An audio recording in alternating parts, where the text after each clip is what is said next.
Hey, I've got a little bit of a personal, emotional question for you today. As a follower of Jesus, have you ever been let down by other Christians? I'm just going to share something from the heart here for a moment as a pastor. There's a lot of sacrifices that my wife and I have made to leave my journalism career to be a pastor. Now, these sacrifices are all eternal investments, so don't feel bad for me. They're going to pay out well in eternity. But here's the thing.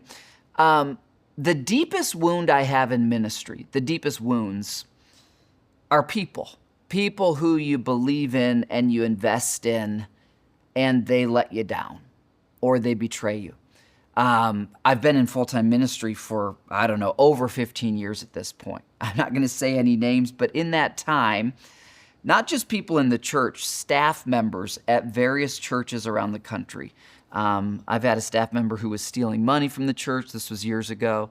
Staff member who had an affair, cheated on his wife. A staff member who was these are all just people you love so much and you bond with. A staff member, one time I had to let go. He was like stalking another staff member.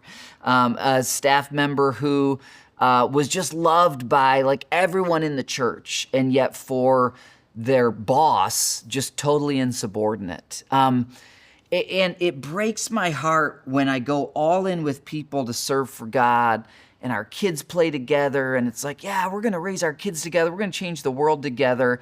And then you see them get disqualified, at least from being in full-time ministry, and it just breaks your heart. The relationship breaks, and there's not a day that goes by that I don't miss some of those people from over the years.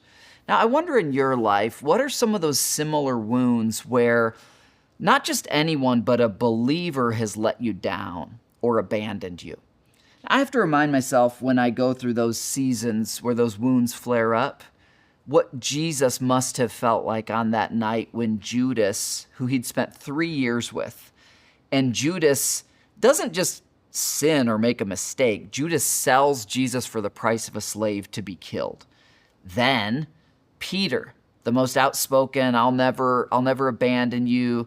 Peter denies Christ 3 times. And then there's that verse, I think it's in the Gospel of John, it says, all the disciples deserted him and fled. I mean, no matter what wounds we have, most of us, we've never had a time where everyone deserted us, or if we did, it was very short. Jesus knows what that feels like to go through that pain. Now listen to our verse today in Hebrews 12. We learned yesterday the principle of delayed gratification. I'm willing to say no to something today so I can say yes for many years or for eternity. Or I'm willing to endure suffering today because of the glory or the good that will last for years and years or for eternity. We're actually told that within the difficulties that Jesus experienced, the way people treated him, both unbelievers and believers, that was part of the difficulty he endured to reach you and me. Verse 3 says this, think of all the hostility that Jesus endured from sinful people. Then you won't become weary and give up. Now, we're all wired differently. I'm very much wired. You guys know me. I'm kind of this weird, nerdy, visionary, a little bit of a kind of writer-artist type. I'm not a normal lead pastor personality. We all have an Achilles heel. My Achilles heel is when I know and love and trust someone in ministry, and then it turns out they were untrustworthy. It can just totally derail me. It can take all the wind out of my sails. And in those moments, I've learned that I have to live Hebrews 12, verse 3. And maybe God brought this daily hope into your life today, because there's some believer, some Christian who they've let you down, or they've outright rejected you or abandoned you or slandered you or sinned against you. Maybe there's even been sinful people who've been hostile toward you, angry toward you when you didn't deserve it. Well, think of all the hostility that Jesus endured from sinful people. As much as you and I have gone through, we've never been sold for the price of a slave and murdered as a result. We've never been denied by even our closest friends, and everyone we knew deserted us and fled. We've never been hoisted up naked on a torture device in the middle of a metropolis with tens of thousands of people shouting, "Crucify him or her." What we're tasting is a small fraction of what Jesus tasted. So don't be weary and give up.